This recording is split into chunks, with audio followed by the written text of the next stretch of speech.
नमस्कार साथियों, आइए जानते हैं आज दिन भर की ताजा और बड़ी खबरें। वही आपने भारत समाचार चैनल को सब्सक्राइब और वीडियो को लाइक नहीं किया तो फटाफट से कर दीजिए। आज की पहली खबर, पीएम मोदी के विदेश दौरे के बाद बीजेपी विधायक दल की बैठक, संभव दिल्ली विधानसभा चुनाव। 2025 में जीत से अब भाजपा में अब नए मुख्यमंत्री के नाम को लेकर हलचल तेज हो गई है। नए मुख्यमंत्री की रेस में नई दिल्ली सीट से जीते प्रवेश वर्मा, दिल्ली भाजपा अध्यक्ष वीरेंद्र सचदेवा, बांसुरी स्वराज, स्मृति ईरानी, नूपुर शर्मा, रोहिणी से भाजपा विधायक विजेंद्र गुप्ता, सतीश उपाध्याय, 6 बार के भाजपा विधायक मोहन सिंह बिष्ट और सांसद मनोज तिवारी समेत कई नाम शामिल हैं। हालांकि मुख्यमंत्री के नाम पर फैसला भाजपा विधायक दल सर्वसम्मति और भाजपा के केंद्रीय नेतृत्व की सहमति से होगा। माना जा रहा है कि प्रधानमंत्री नरेंद्र मोदी 14 फरवरी को विदेश यात्रा से लौटने के बाद ही दिल्ली के नए मुख्यमंत्री का चयन होने की संभावना है। भाजपा इस बार भी बिना कोई चेहरा घोषित किए विधानसभा चुनाव में उतरी थी। दिल्ली की 70 सदस्यीय विधानसभा के लिए हुए चुनाव में भाजपा ने 48 सीट पर जीत दर्ज की है। वहीं आम आदमी पार्टी को 22 सीट मिली है, जबकि कांग्रेस 2015 और 2020 के बाद एक बार फिर अपना खाता नहीं खोल पाई। रामलला के दर्शन को जाने वाले श्रद्धालुओं के लिए जरूरी खबर, राम मंदिर में दर्शनार्थियों की संख्या में प्रतिदिन वृद्धि को देखते हुए श्री राम जन्मभूमि तीर्थ क्षेत्र ट्रस्ट ने रामलला की श्रृंगार आरती का समय परिवर्तित कर दिया है। अब श्रृंगार आरती सुबह 5 बजे होगी। इसी के साथ मंदिर खुल जाएगा और बिड़ला धर्मशाला के सामने स्थित राम जन्मभूमि पथ से श्रद्धालुओं का प्रवेश प्रारंभ करा दिया जाएगा। मंगला आरती के पास धारक श्रृंगार आरती में भी सम्मिलित हो सकेंगे। शयन आरती एवं दर्शन की समय सारिणी पूर्ववत ही है। ट्रस्ट ने कुछ दिनों पूर्व भी आरती के समय में बदलाव किया था। उसके बाद से मंगला आरती प्रातः 4:30 बजे के स्थान पर 4 बजे और श्रृंगार आरती 6:30 बजे के स्थान पर 6 बजे संपन्न होने लगी थी। इसी के साथ दर्शन प्रारंभ हो जा रहा था।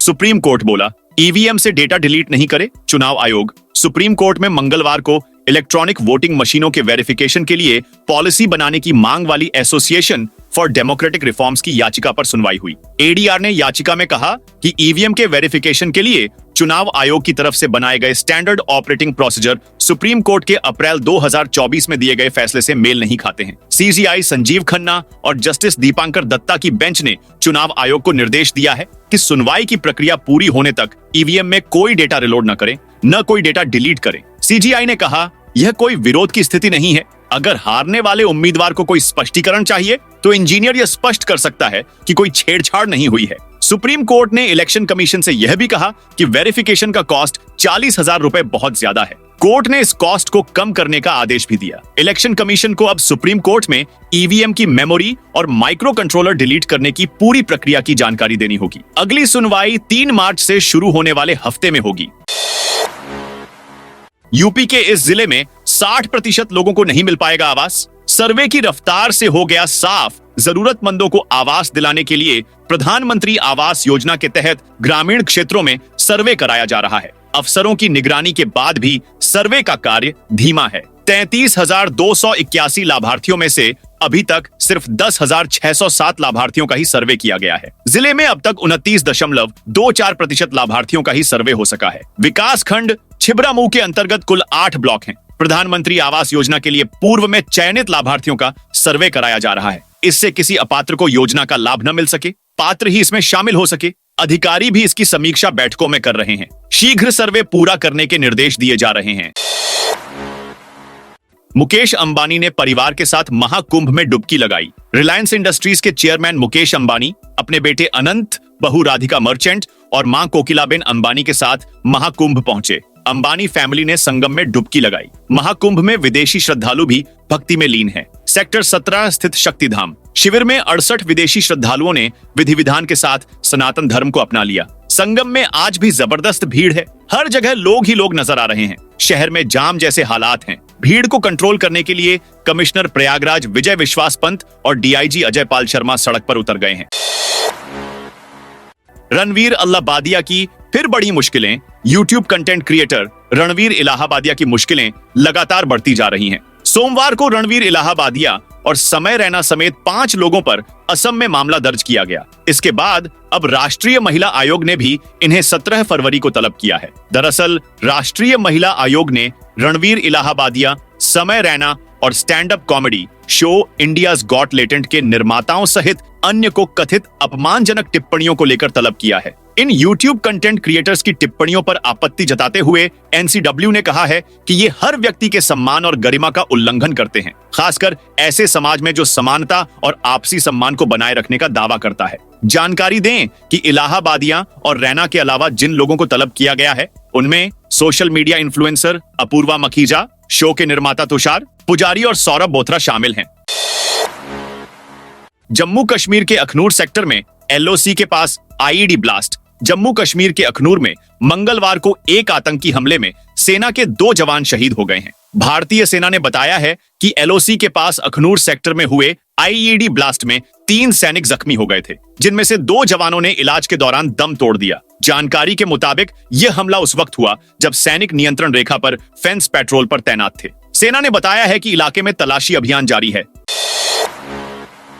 सुप्रीम कोर्ट बोला, कानून तोड़ने वाले कानून कैसे बना सकते हैं? क्या दोषी सांसदों और विधायकों के चुनाव लड़ने पर हमेशा के लिए बैन लगना चाहिए? सुप्रीम कोर्ट इस मामले पर सुनवाई के लिए तैयार हो गया है। कोर्ट ने सोमवार को केंद्र सरकार और चुनाव आयोग से इस पर 3 हफ्ते में जवाब मांगा है। कोर्ट ने कहा कि अगर केंद्र सरकार और चुनाव आयोग तय समय में जवाब नहीं भी देते तो वे मामले को आगे बढ़ाएंगे। कोर्ट ने अगली सुनवाई 4 मार्च के लिए निर्धारित की है। कोर्ट ने कहा कि दोषी नेताओं पर केवल 6 साल तक चुनाव लड़ने पर प्रतिबंध लगाने का कोई औचित्य नहीं है। जस्टिस मनमोहन और दीपांकर दत्ता ने कहा। मोदी बोले, भारत की सोलर एनर्जी कैपेसिटी 12 गुना बढ़ी। प्रधानमंत्री नरेंद्र मोदी ने बताया कि पिछले 1 दशक में भारत की सोलर एनर्जी कैपेसिटी 32 गुना बढ़ी है। इससे भारत दुनिया का तीसरा सबसे बड़ा सोलर एनर्जी प्रोड्यूसर बन गया है। पीएम ने आज यानी 11 फरवरी को इंडिया एनर्जी वीक 2025 की शुरुआत की। पीएम ने कहा, भारत अपनी ही नहीं दुनिया की ग्रोथ को भी ड्राइव कर रहा है और इसमें हमारे एनर्जी सेक्टर की बहुत बड़ी भूमिका है। हम अभी 19% इथेनॉल की ब्लेंडिंग कर रहे हैं। इससे फॉरेन करेंसी की बचत, CO2 एमिशन में कमी और किसानों को डायरेक्ट फायदा हो रहा है। छत्तीसगढ़ निकाय चुनाव, वोटिंग के आखिरी समय में जमकर बवाल। छत्तीसगढ़ में नगरीय निकाय चुनाव के लिए 11 फरवरी को वोटिंग हुई। 4 बजे तक ओवरऑल 68% मतदान हुआ। दिन भर हर निकाय में वोटिंग शांतिपूर्ण ही रही, लेकिन अंतिम समय में रायपुर, बिलासपुर समेत कई जगह जमकर बवाल हुआ। बिलासपुर में पोलिंग बूथ के अंदर ही हंगामा हुआ। कांग्रेस पार्षद प्रत्याशी पर EVM लूटने की कोशिश करने का आरोप लगा है। रायपुर में भी भगवती चरण शुक्ल वार्ड में एजाज ढेबर और गिदवानी के समर्थक में झड़प हुई। 10 नगर निगम, 49 नगर पालिका के अलावा 114 नगर पंचायत में भी वोट डाले गए। काउंटिंग 15 फरवरी को होगी।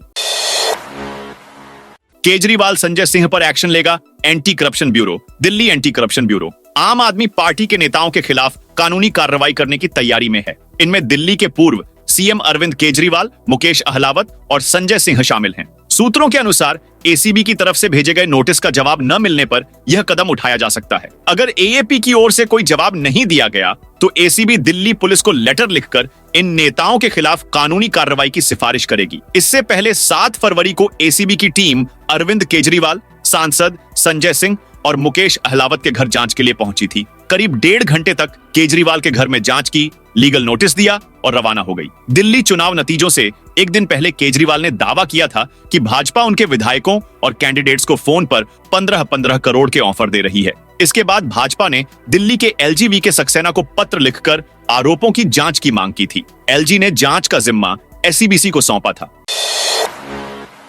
पंजाब के गैंगस्टर विदेशों में बैठे खालिस्तानियों के संपर्क में पंजाब के बॉर्डर एरिया में ड्रोन के जरिए पाकिस्तान से आ रहे हथियार व ड्रग्स का मुद्दा आज संसद में उठा। गुरदासपुर के सांसद सुखजिंदर सिंह रंधावा ने यह मामला उठाया। उन्होंने बताया कि पाकिस्तान ड्रोन के जरिए बॉर्डर के 15 किलोमीटर अंदर तक अवैध तरीके से नशा व हथियार मुहैया करवा रहा है। वहीं पाकिस्तान, अमेरिका और जर्मनी में बैठे खालिस्तान समर्थक और पंजाब के गैंगस्टर एक दूसरे के संपर्क में है। पंजाब सरकार यह तो कहती कि दिल्ली में गैंगस्टर आ रहे हैं, लेकिन उनको पंजाब के गैंगस्टर दिखाई नहीं देते हैं। पंजाब का बॉर्डर पठानकोट से लेकर फिरोजपुर तक पाकिस्तान से लगता है। यहाँ नेशनल सिक्योरिटी का भी थ्रेट है। पाकिस्तान पंजाब के जरिए इंडिया से प्रैक्सी वॉर लड़ रहा है। पाकिस्तान से रोजाना अनगिनत ड्रोन आ रहे हैं। उनमें अवैध हथियार और ड्रग आती है। लोकेशन भेजकर वह 20 किलोमीटर तक नशे व हथियारों की सप्लाई दे रहा है। दिल्ली में करारी हार के बाद केजरीवाल का पंजाब पर फोकस। दिल्ली में पार्टी की करारी शिकस्त के साथ साथ खुद भी चुनाव हारने के बाद आप संयोजक अरविंद केजरीवाल ने पंजाब के पार्टी विधायकों से एकजुट होकर काम करने को कहा है। उन्होंने कहा कि दिल्ली में मिली हार से बिल्कुल भी निराश न हो, पंजाब सरकार के बचे हुए 2 साल में जी जान से काम करें। समय बहुत है, पंजाब को जीतना पार्टी की प्राथमिकता है, इसलिए जनता से के सभी वादे पूरे करें। दोस्तों, ये थी आज की ताजा और बड़ी खबरें।